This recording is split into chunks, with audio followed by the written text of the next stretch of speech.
kesempatan yang baik ini, di sini saya akan menyampaikan tafsir singkat mengenai peristiwa nuzul Al-Quran, di mana Nabi Muhammad SAW yang tengah menyepi di Gua Hira mendapatkan wahyu pertama, yaitu Al-Quran surah Al-Alaq ayat 1 hingga 2. Nah, dalam wahyu pertama kali yang diturunkan kepada Nabi SAW, ayat pertama surah Al-Alaq yang berbunyi, "Iqra bismi rabbikal ladzi khalaq," bacalah dengan menyebut nama Tuhanmu yang menciptakan.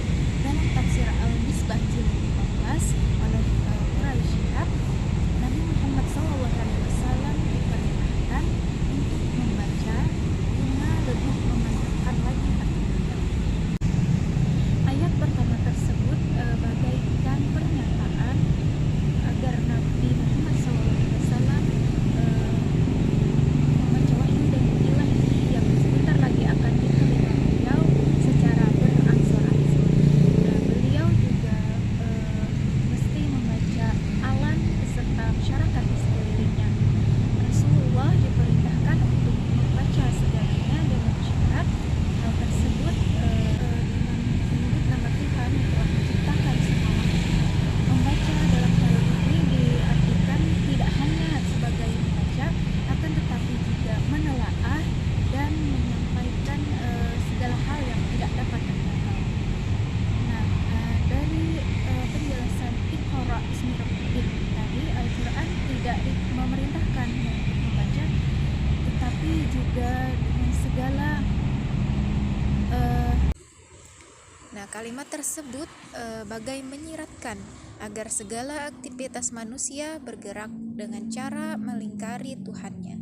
Segala tindakan mulai dari membaca, bergerak, atau apapun mesti berdasarkan kepada Rabb. Ayat pertama ini dapat dimaknai, jadikanlah seluruh kehidupanmu, wujudmu dalam cara dan semuanya karena Allah Subhanahu wa Ta'ala. Namun demikian, beragam pendapat soal kapan turunnya wahyu pertama itu berlangsung. Pendapat bahwa surah Al-Alaq ayat 1 hingga 5 turun pada 17 Ramadan, kepada tafsir surah Al-Anfal ayat 41 yang berbunyi, "Jika kamu beriman kepada Allah dan kepada apa yang kami turunkan, yaitu Al-Quran, hamba kami Muhammad pada hari Furqan, yaitu hari bertemunya dua pasukan." Nah, yang dimaksud hari Furqan atau hari bertemunya dua pasukan dalam ayat tersebut ditafsirkan sebagai hari perang Badar. Peristiwa ini terjadi pada 17 Ramadan atau 13 Maret 624 Masehi.